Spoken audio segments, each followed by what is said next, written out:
Will we see the full slate of Xbox first-party games come to PlayStation and Nintendo? Will the likes of games like Halo and Gears of War find their way to platforms once considered direct competitors? Would the Master Chief Collection or a future Halo title have an audience with PlayStation fans? And what about the Gears collection we've heard about so many times? Is it waiting to show up once it is ready for the PS5?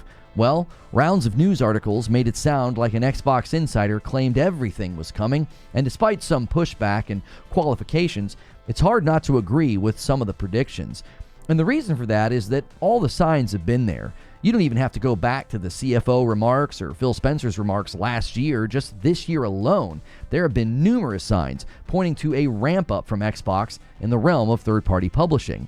And just yesterday, reports of how well Sea of Thieves is doing on PlayStation is likely pointing to more green lights from the decision makers at Xbox.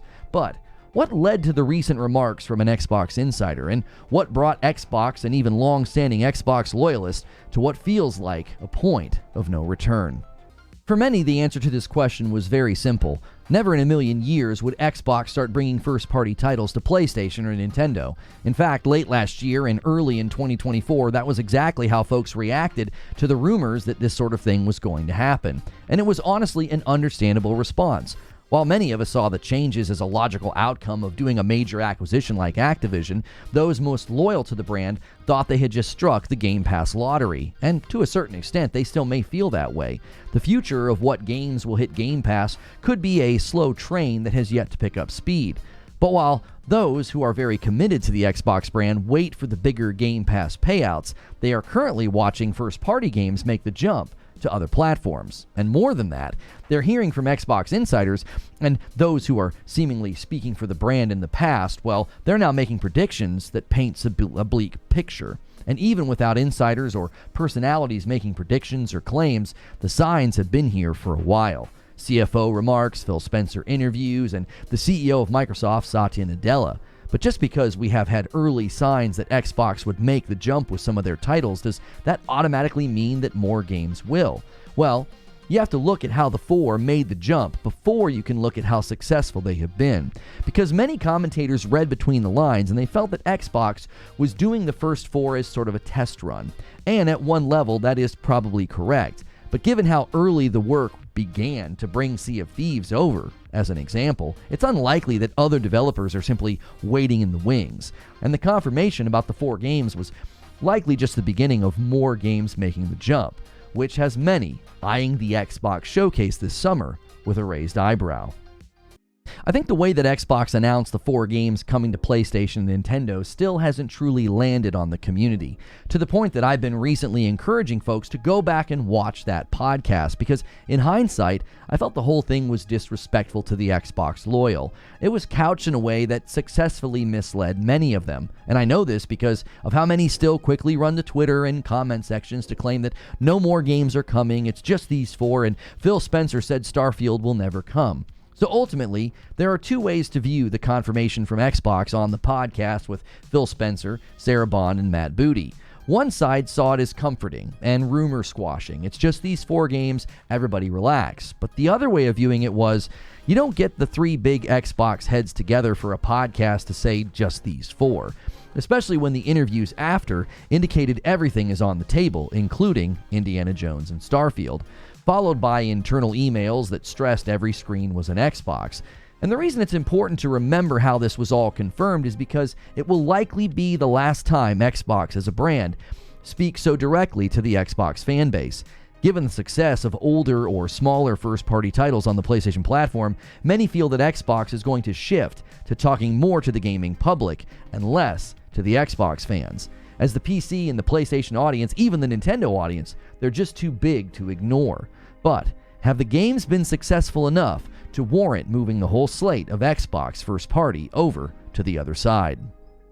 If anyone was in doubt about whether or not Xbox first-party games would do well on PlayStation, a recent earnings call painted a very clear picture. Satya Nadella boasted to shareholders that Xbox had 7 of the top 25 most sold games on PlayStation, and to many, this was a chance to celebrate Xbox games outpacing PlayStation games and cheer for their brand that seemed to be in a not such a great spot. But What was lost in the shuffle were two things that Satya signaled. First, he signaled that PlayStation's no longer a competitor, it's just now another storefront to sell games on. And the second thing Satya signaled here is that the shareholders should expect more of this type of behavior. And it's important to remember this because when we look at some of the predictions being made, they're not out of step with that. They aren't wild and purely speculative theories. They're rooted in observation, deduction, and it feels like pretty fair conventional wisdom about how businesses of this size tend to operate. And another recent report really adds credence to the idea that Microsoft will be motivated to bring more games over to PlayStation. Matt Piscatella, who is the executive director and video game industry advisor at Circana, tweeted the following about Sea of Thieves, quote, "Sea of Thieves is having a great start on PlayStation 5 in the US market. The game finished number 2 in Circana's weekly bestsellers tracking during the weekend April 27th, up from 36 the previous week. Sea of Thieves officially launched on April 30th, but had early access starting on April 25th. Now, the keen observer will notice that Sea of Thieves jumped from 36th place to 2nd place as a bestseller the week before it officially launched. So, it had that jump during the week prior to its release date on PlayStation with just early access. And this info about Sea of Thieves arrived after the recent round of articles based on what this Xbox insider said in their Discord server. So you can see why many continue to believe that the whole slate's going. Because all the evidence and statistics support the idea from a business perspective. You don't really need Satya or Phil to say anything when the sales reports and the sales charts speak so strongly for themselves. But the recent round of articles certainly made a splash worth examining. It's important to remember that insiders, reporters, and commentators are often doing just that, commentating or sharing their opinions. And this wouldn't be the first time someone made the observation or the prediction about where they thought Xbox was headed. In late March, articles like this one from Screen Rant cropped up with titles like "Insider claims the majority of Xbox games will eventually come to PS5. This was just a quick summary of something that Chris Dring from GameIndustry.biz said on a podcast after coming back from the GDC. And the way he phrased it sounded more like a belief and a prediction based on things, as he said, quote, "With Xbox putting some of the games on PS5, from what I understand, the majority of them will be coming across at some point, assuming, it progresses as Xbox believes it probably will." So this would be classified as an informed prediction rather than a statement of fact. And it's important to see that distinction when not just looking at the remarks from Chris Dring, but also the recent round of headlines. There were images floating around Twitter like this one, where you had Starfield and Halo Infinite, Indiana Jones, Gears of War, and Forza all in PS5 jewel cases. And it looked very official, with an accompanying tweet saying, "Insider Jez Corden has stated that all Xbox first-party games will be coming to PlayStation. This also includes Halo and Forza." Now, that tweet has since been community noted, and we're going to discuss that in a moment.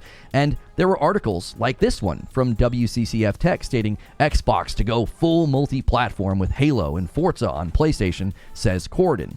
Now, the article has since been updated, which doesn't really undo everybody who's already read it. It's unlikely people go back and reread an article, and many may have just seen the headline. But had they read the article, it isn't at all shocking why many readers and gaming fans took it as believable, especially when WCCF Tech quotes Phil Spencer from his interview that happened in the wake of the infamous 4 Games podcast. Phil Spencer said, "I don't think we should, as an industry, ever rule out a game going to any other platform. We're focused on these 4 games and learning from the experience.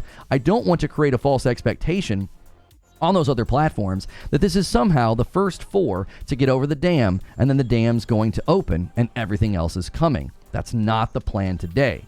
After seeing Satya Nadella flex the sales numbers on PlayStation and seeing reports of Sea of Thieves climbing the charts, you can certainly see that, as Phil Spencer said, these 4 games will be a learning experience. And they are learning that they can have great success on other platforms, even with older games. But Phil is also careful to say, listen, the plan is not to open the dam and let all the other games come. Well, at least according to him, that's not the plan today. Now, the article went on to say that, quote, "Corden said that all the Xbox first-party games will be coming to PlayStation eventually, even the flagship titles like Halo and Forza."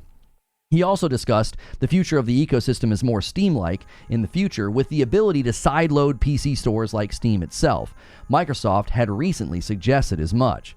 Keep in mind what we have said about Chris String's comments, because it rings true here as well, and look no further than the update at the top of the article.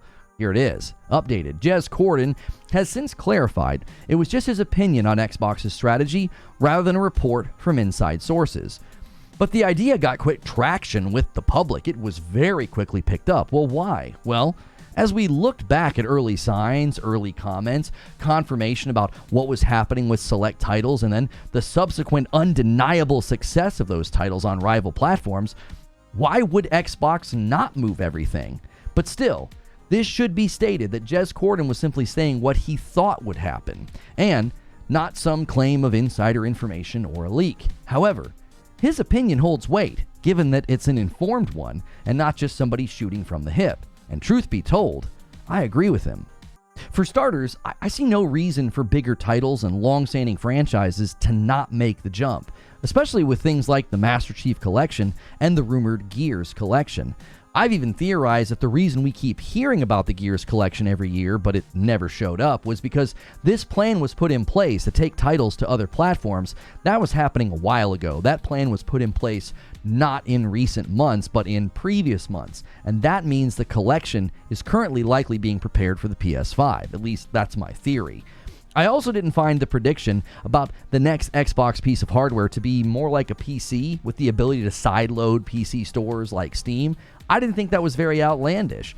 I did a show and an upload recently about the future of Xbox looking more like a PC.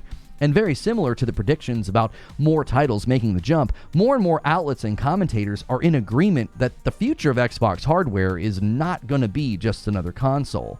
And if you're upset by the prediction that the full slate is coming over, consider a few things. Full slate doesn't mean literally every Xbox title that has ever existed. It just represents an idea. And the idea is that Xbox will move anything and everything that's large enough to garner sales. Franchises like Halo and Gears of War feel practically sacred to the Xbox console and brand. But the principle here is simple. Microsoft has entered the picture in a more profound and direct way than in years past.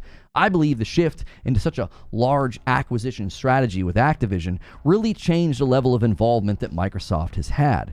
Satya Nadella makes this clear with multiple earnings reports where he has had very frank comments and even said things in interviews. When the CEO of Microsoft makes it clear that he views Xbox as a publisher, then the idea of an Xbox exclusive has left the building. At this point, nothing is off limits. And those who have been seen to be Xbox insiders and even super loyal Xbox personalities on Twitter, well, they seem to agree. And it's not hard to see why. Everything they bought into and supported and backed the last 4 years seemingly changed overnight. And I believe they've just come to accept that the change is not just inevitable, but it's going to be far-reaching. A company the size of Microsoft will not look at the current success and the sales of their property on other platforms and come to any other conclusion. More games are coming. It's simply a matter of which games and when. But that's just what I think.